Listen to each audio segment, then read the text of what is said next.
And welcome back, everybody. This is Movies and Beyond. I'm Callum. That's Kyle. Kyle, how are we doing today? Ill. Good. Just what I like to hear. I love you being ill. But I'm making an effort today. Yeah. You've got, like, no immune system. Like, none. No, I don't. No. Neither do you, cunt. I get ill, like, once a year. Fuck off. You got ill twice. You get ill, like, 8 times a year.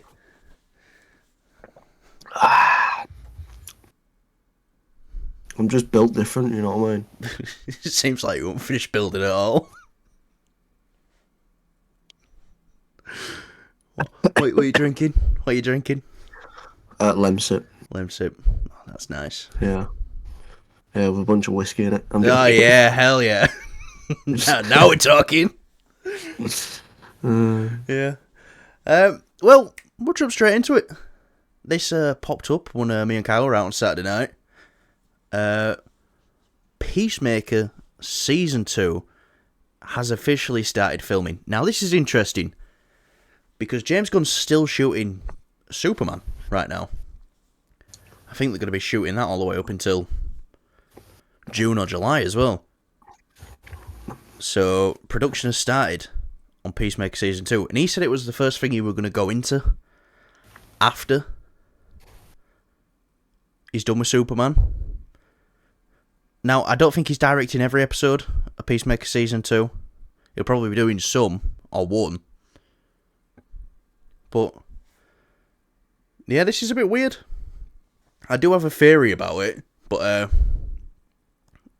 go on. What do you think? Season 2 has finally started filming. He could just be there, like, overseeing it all, you know, kind of like a Kevin Feige position, maybe, because, you know, it doesn't mean the filming the first episode, it just means the filming something, one of the episodes, because, you know, when you film a movie or a TV show, you don't start with the start of the film. You actually... No. You know what I mean? So that's what I think it is. I think they're probably close to filming, finished filming Superman. And it's got to a point where it's like, okay... I mean, I'm pretty sure he did tag it, though, as Ep 1 Season 2 on Twitter. Yeah, I don't Oh, think... no, he didn't. Day 1, Season 2. Even if he did, I don't think that would be the case. Do you know what I mean? Yeah. Right. It's just to get hype for people. I mean, hashtags do that, so... I have a bit of a theory. Don't care. He knows what people are like with scoops. He knows when, you know, it gets reported that people are on sets or people are filming things as a certain character. He might have an appearance in Superman. And he might be hiding it with that. What do you think? I don't see why Peacemaker would show up in the first Superman film. Neither do I. I mean, I'd be fine with it, but I just don't see it. Like, unless it's, I don't know, like some sort of post-credit scene, completely separate. Which they could have filmed on the Season 2 set anyway, a Peacemaker. But yeah, I think that it's a possibility. How unlikely of a possibility? Quite unlikely, I think, but it's possible. Maybe just to establish that Peacemaker's in that universe. Who knows? But the filming Season 2. We've been waiting a long time for Season 2. What, 2 years ago now? Peacemaker was so good. Peacemaker came up. I've yet to do a rewatch on it. I really want to rewatch it. I think we need to, like, figure out a day and just watch it all. Yeah, all just order a pizza. Just watch a pizza. Watch a pizza and eat Peacemaker. Yeah. This Peacemaker tasty. Yeah. Yeah. Peacemaker tasty. It's not that funny, but it's funny. Sorry for the low energy today. It's alright, mate. I'm here. I'm excited. I'm really looking for... If you've not watched Peacemaker, do yourself a fucking favour. Peacemaker. Go and watch Even Peacemaker. if you didn't like this, even if you didn't really like the newer Suicide Squad film, in which case you're wrong. But this is good. It's really good. I've heard from people who didn't like the new Suicide Squad film who really like the Peacemaker show. It's whenever I talk to someone about that though, the Suicide Squad film, it's always like, yeah, but why was there a big fucking starfish? It just looks stupid. I'm like, that's how it is in the comics. so Y'all are complaining about. Y'all are complaining about it's like in the Fantastic Four: Rise of the Silver Surfer film.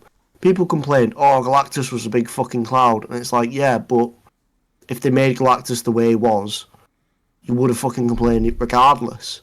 And it's just stupid. I think it's back a stupid then, argument. the general going movie audience would have probably been a bit weirded out by it. I think we're all a bit more accepting now when it comes to big, crazy comic book stuff. So yeah, but what I'm saying is if they used an alternative where it wasn't a big starfish, it was like, I don't know, maybe it had like a... tattoo. Yeah, some bullshit like that, do you know what I mean? Yeah. Yeah, I know what you mean. But no. Yeah, fucking dumb. But yeah. To Peacemaker Season 2, I can't fucking wait. Yeah, hell yeah. Anyway, next topic. We got some directors in the running for Thor 5. It's said that this will be the final installment of the Thor franchise.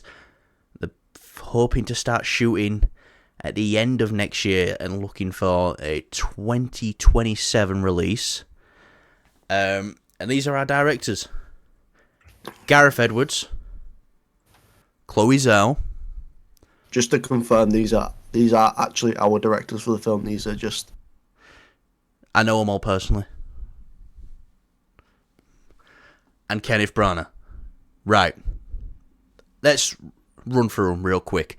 I'll give you a little bit about each person. So, Gareth Edwards. You know Gareth Edwards.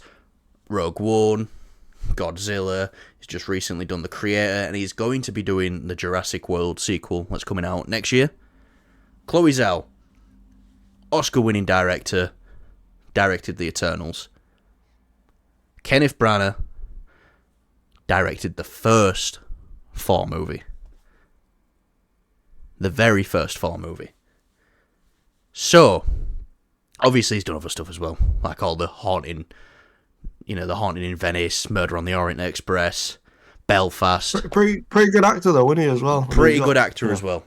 Very good actor, I'd say. Yeah, yeah. So, yeah. If you had to pick one of these people, Kyle, who would it be? What would your reasons be? And then maybe what are some other reasons why you wouldn't have some of the others? So I'll start with Gareth Edwards.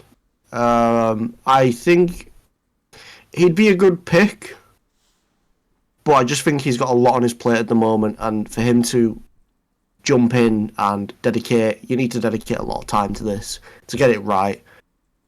I just don't think right now he's the best choice right now, just because of obviously he's set to direct a Jurassic Park film. I'm really bad with names. Chloe Zhao. Chloe Zhao. I think she could do it, but I think it'll be probably on the same level as Eternals. I just think it'll be like, yeah, it's okay, it's passable. I just don't... I feel like Thor has become such a fun character that if she were to do him in the best way that she can, it would be far too serious. Like, it'd feel like... I think that's what they're looking for. They're looking for something drastically different this time around again. Yeah, but... No, I get that. But, that being said, I think it'll be too serious. Like, it will go on to, the level of, the Northman serious. Like, it will just not have anything that'll feel Marvel about it, Because that's really, you need that something Marvel about it to really sort of go, oh, it's a Marvel film, but it's a really good one. it's like Shang-Chi. It's a fucking fantastic film, but there's something about it that still feels Marvel, which isn't a bad thing. It's just this will end up feeling like very disconnected from the rest of it, which, you know, I think for this character, he's got so much weight and he's got so much, part of the big three. Exactly. So an underappreciated member of the big three as well. Yeah. I think genuinely, I think it's better going back to is it Kenneth Branagh? Yeah, I think that's probably my number one pick. I think because he's more familiar with the character. I enjoyed the first Thor movie. I think it's very underrated. The first Thor film. Yeah, I think he could do a good job. I think a lot of Phase 1 films are. The first Avenger and Thor, they don't get the love that I think they should. Yeah, I completely agree. But yeah, I think he's probably the best choice. You know, he's had a couple of years to hone his skills as a director, and you know the character is now left in a bit more of an open position. Whereas, like, no, this is just sort of like a nice send off. I think it'd be very poetic. I think the first the director, he did the first Thor film, let him do the last one. I think that'll be very poetic. I think, it'd be the best way to send off the Thor character if that's how you're gonna do it. I think Kenneth Branagh is the perfect choice for this. It writes itself, doesn't it, in the history books. Yeah. And then he comes back to do the final one and send him off in the right way. You know, the hero's journey. And then by the time you get back to where you started, are they a bit of a better person? Have they learned something? And yeah, they have. And he can work with this bit more moulded Thor now. You know, he had a hard job because he had to do the first one and do the fish out of water stuff with him and have him adjust to the world around him at first. Yeah, and like, don't get me wrong, I'm all for the serious Thor. I just think Kenneth would probably be the better choice because he's more familiar with the character. You know, he wasn't super serious in the first one, but it you know, in this one I'd love to see. I love how, like, we want all our Marvel movies now to be serious, like Spider-Man 4 and the 4-5. But then, you know, then there's some, you know, we don't. It's about finding that perfect balance with it. And so I'll say this, I'll run through them. Gareth Edwards. They're saying shooting at the end of next year. I think he's going to be shooting that Jurassic World film this year. But yeah, he's a busy man. And I don't feel like his style would fit a Thor film. No, do you know what? Gareth Edwards should have directed Eternals. I like that. Not just for the scale, but for the actual Eternals and the characters, because he's definitely a director that can do characters pretty well. Yeah, and the Celestials and stuff like that, he'd have done a great job. And the scale with exactly. A missed opportunity there, but now, Chloe Zhao, great director. Fantastic director, Oscar-winning director. They can't have Chloe Zhao direct this film. That it will just bring on a shitstorm of negative press when it's announced. The film would already lose before it even starts filming. I'd love to see a Chloe Zhao Thor movie. I would, but it's. They're going to be fighting an uphill battle right away as soon as they announce that Chloe Zhao's directing the film. I'd like to see Chloe Zhao do something in the Marvel Spotlight stuff they're doing, where it's like they're not confined to the MCU. I think that's probably like the best course of action if she was to direct something in Marvel. I think that's probably the best way to go about it. But I get what you mean. But same with Rian Johnson when it comes to Star Wars. I'd love to see another Rian Johnson Star Wars movie. I'd wanted to see his trilogy. It's got to the point where it's like, it's not even worth attempting because people will be against it from the beginning. Yeah. Like a Chloe Zhao Thor movie will be just written off by the fans right away. Yeah. So, yeah. But Kenneth Branagh, I think, is the perfect choice anyway. There is an option on the table. I'd still pick Kenneth Branagh over Chloe Zhao. Yeah. I think he is the perfect choice, and it is so poetic when it comes back round to it. And I'd really love to see how he takes his version of THOR that he crafted, takes all these lessons he's learned, everything, all the loss he's been through, and what THOR is going to be like in his final outing.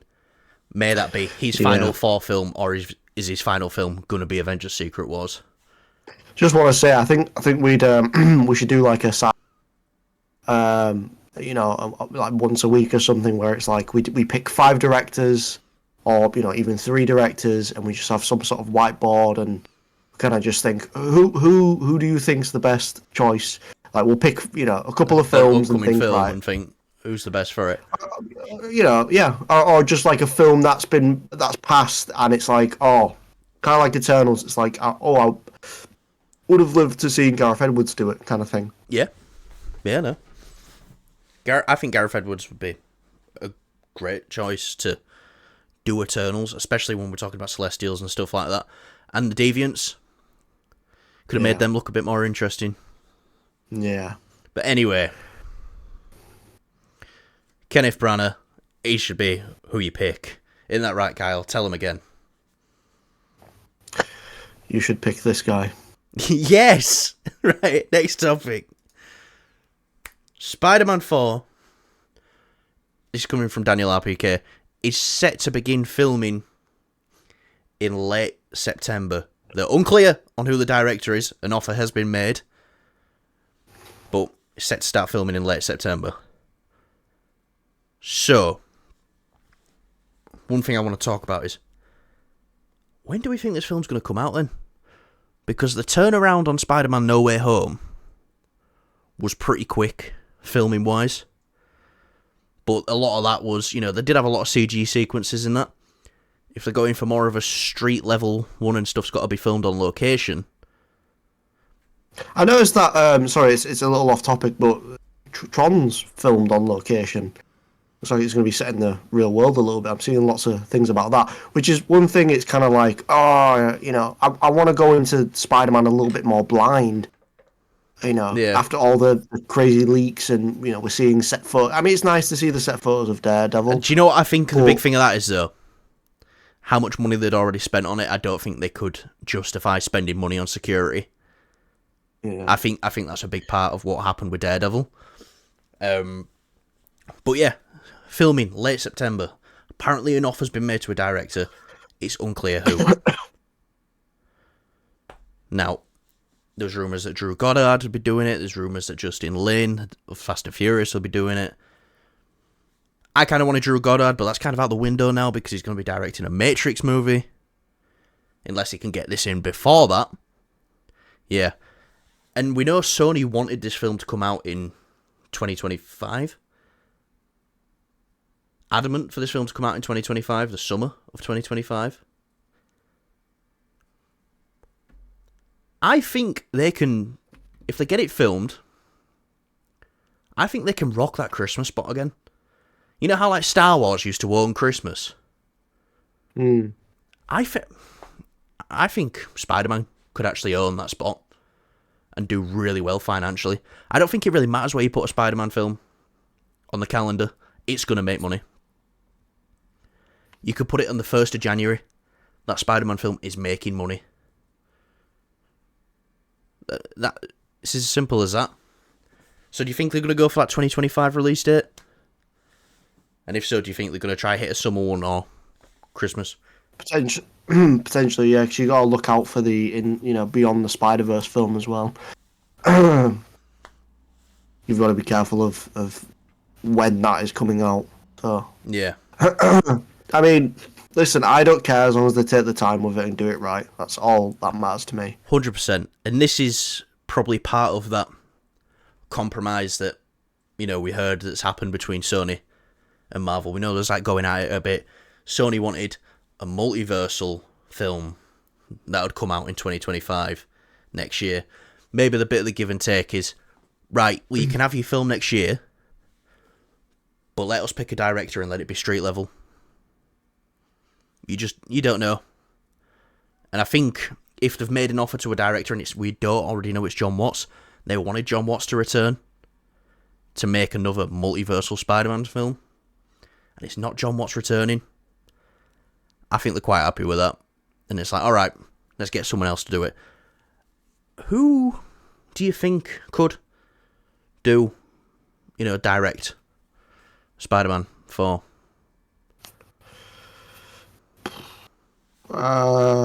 Blade? No, I don't know. It's kind of very up in the air, Do you know who I want? There was up for the new Jurassic Park film. They didn't get it. They've got Fall Guy coming out at the beginning of the next month. Deadpool 2 director, Bullet Train director, one of the John Wick directors. If we're getting into some of that street level stuff as well, with Daredevil, possibly Punisher. Yeah, David Leitch. I think David Leitch is a great option, and he's played in the comic book genre. Yeah, because he can do comedy as well, so that's a good thing. Yeah. You kind of need that for a film like that. I know it's street level, but yeah, the beauty of Spider-Man is you can make a street level serious film.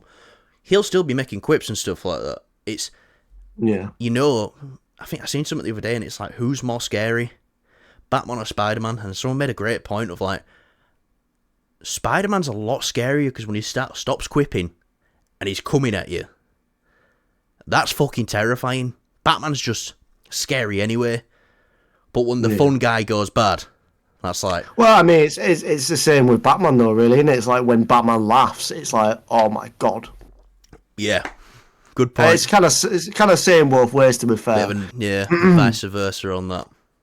Yeah. Yeah, no. But that's the great thing about these characters and why we love them.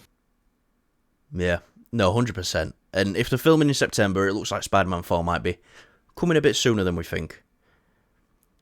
We've got fantastic... So, what does that mean in 2025? We'll have Brave New World, Thunderbolts. Also, there's a Brave New World trailer floating about. It's not real. I've seen it. It's fake. And everyone's like saying, "Oh my god, it's so real!" And it's not. It's fake as fuck. So it's they've put some effort into it, but it still looks like dog shit. Yeah, but so 2025 we've got Brave New World, Thunderbolts, Asterix, Fantastic Four, Blade. Maybe we still never know with Blade. Apparently, though, Mahershala Ali is really happy with the script. And Spider-Man 4. This is a studio that was supposed to be slowing down. I don't know why I just didn't do that for 5. I did that. Yeah. So 5-time Academy winner. Yeah. We're 155 subscribers. 156 actually. So. Oh yeah. Yeah, smashing it. Anyway, yeah. 156. Yeah. Yeah. I'll take 8 of them, please. 4.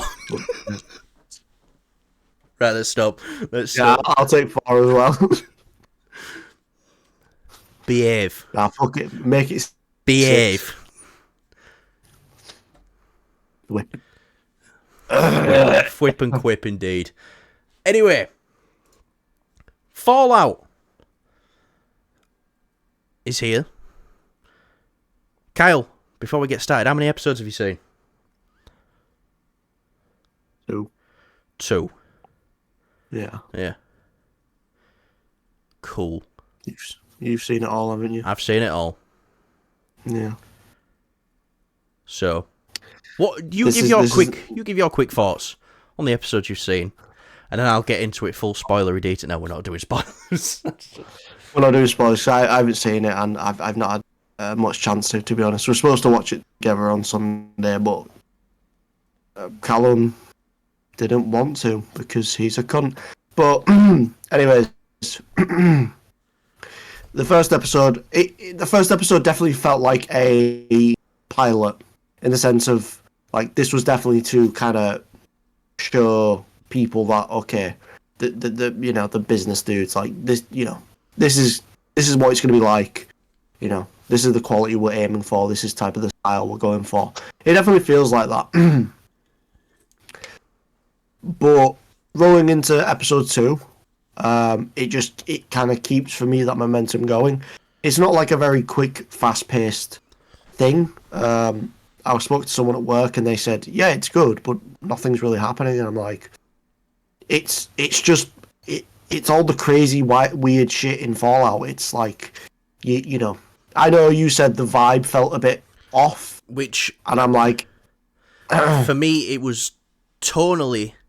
The first episode couldn't quite decide what it was, but I understand why they did that now, getting into the later episodes. It wanted to show the contrast between everyone's reality. Yeah. That's the great thing about it as well. Like, doing a Fallout show, I really thought this was going to be, like, bottom of the barrel shite. I thought this was going to be you find terrible. out Jonathan Nolan is attached to it. Christopher Nolan's brother. Which I'm like, okay, this is okay. And it's just like the main block I had was how are they going to do a show like this where it's not like The Last of Us where these characters are very established. They've they're very much already been written kind of thing. In Fallout, you make your own story. Yeah, you make your own story. The writers obviously give you directions you can go, but your character can be like bad shit crazy and say my character could be like, with the Brotherhood of Steel, and you could not, go with any of them and just, I don't know, build a farm somewhere and not actually do the story. Like it's endless with the possibilities. Well, it's endless, but it's very, very open. And that was one of the big things. I'm like, oh shit, how are they going to pull that off?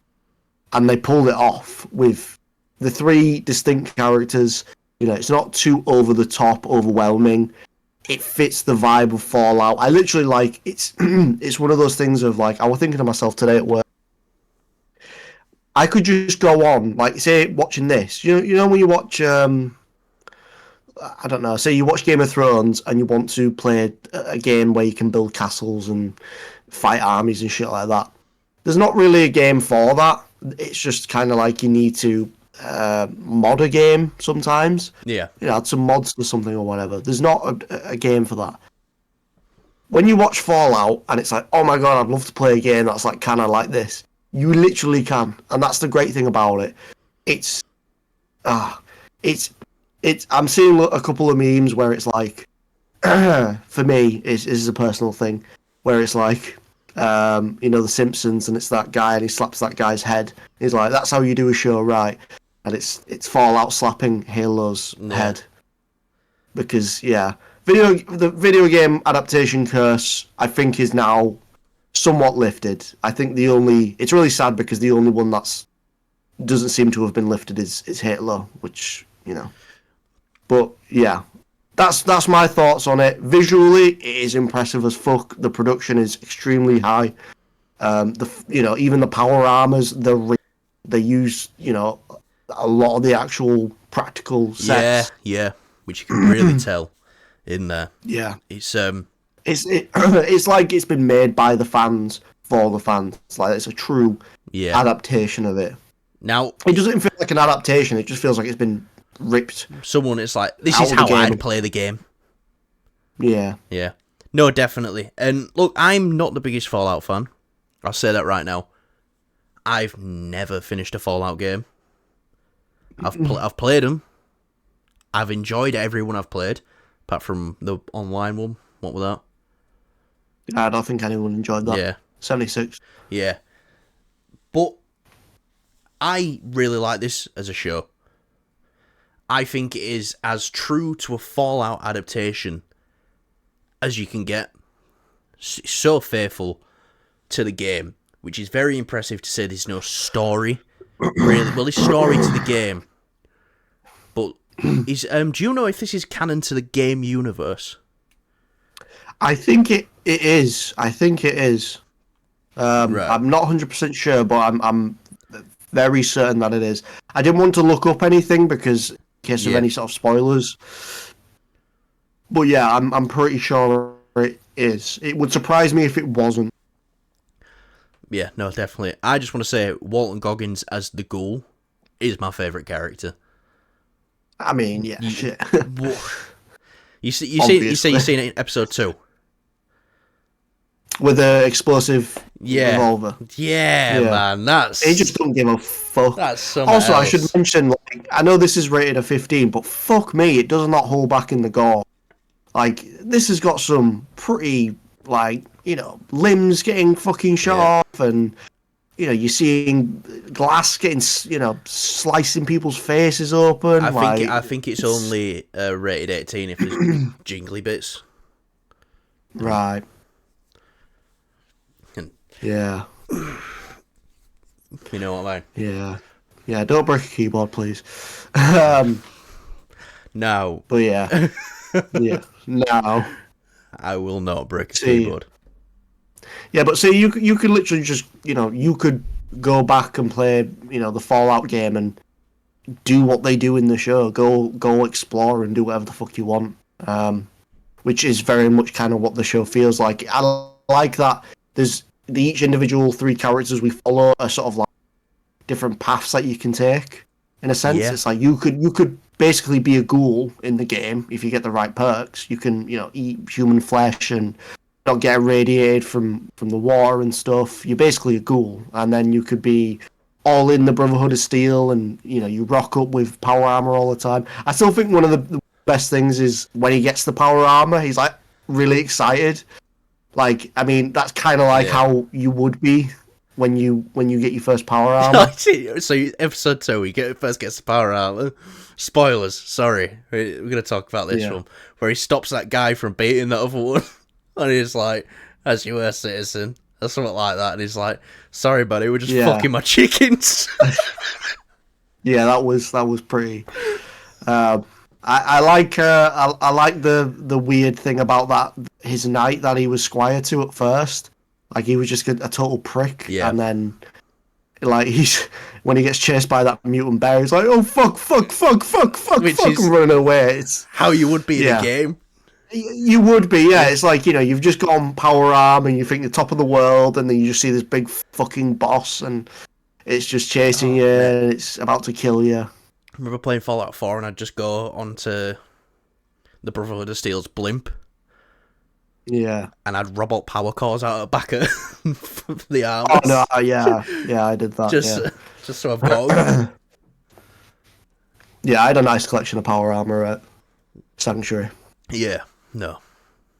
So yeah, this was a What fun would you show. What would you rate it then? What would you rate it then out of 10? I'd give it a solid 8. Very, very fun. Very fun.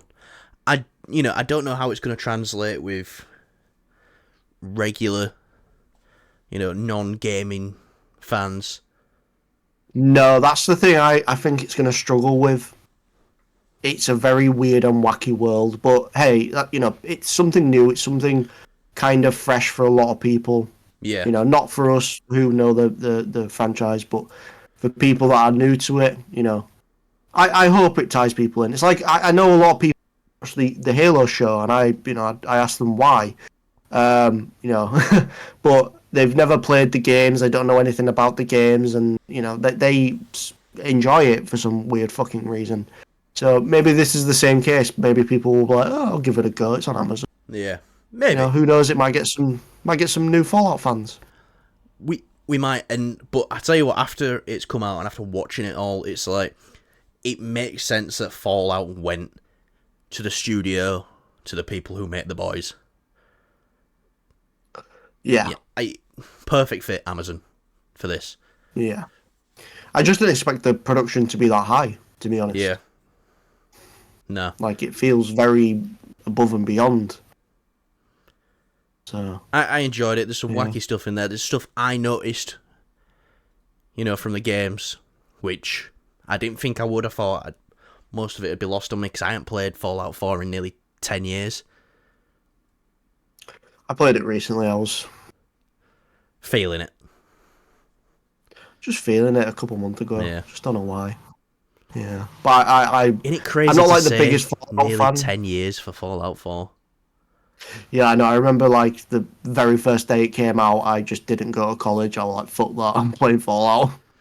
And I just literally, I played it all day. Yeah. I just, yeah. When they announced it, it was like, oh, by the way, this is coming out in like 2 months. Yeah. That were pretty good. I think that was like one of the coolest. Yeah, I think games really need to go back and do that. You know, it feels like we've gone in the opposite direction when it comes to games releasing. It's like we announce a game 5 years before it's fucking complete. Which they used to do back in day and everyone was okay with it, but then Fallout did that, kind of set a bit of a trend. People weren't announcing stuff until right before it came out, and then it's like... No, but I mean, when I say like not complete, as in like, oh no, this game, it's like Cyberpunk, for example. Yeah. It comes out, it's nowhere near finished. It's raw on the plate. It needs to go back in the oven for a significant amount of time. Yeah. Yeah, no. Yeah, all you know, all good stuff. You know, I'm glad that Fallout is still quite trendy in the sense of like it's managed to get new fans in, things like that. Because I've heard nothing but success stories about this show. No, definitely. Right. Yeah. I think that'll do us for today, Kyle. Anything you want to add before we go? I'm gonna go get some soup. Gonna go get some soup. Yeah, mate. Get some soup. Get some lozenges. I might watch House of Gucci tonight. Why? I don't know. Do you know what I watched last night? One. Captain America: The Winter Soldier. I watched Aliens. Good pick. Yeah. Do you know what I'm watching? Yeah, just kind of. Do you know what I'm watching tonight? Nothing. Just going straight to bed. I'm just gonna close my eyes and dream about being the biggest YouTube channel in the UK to deal with entertainment movie news. That'll be us. Even though we've had a bit of a somber episode, still. If you've liked what you've seen today, like the video, subscribe to the channel, share, show us to your mother, all that good shit, and we will see you guys in the next video. Say goodbye, Kyle. Hello. Shut up.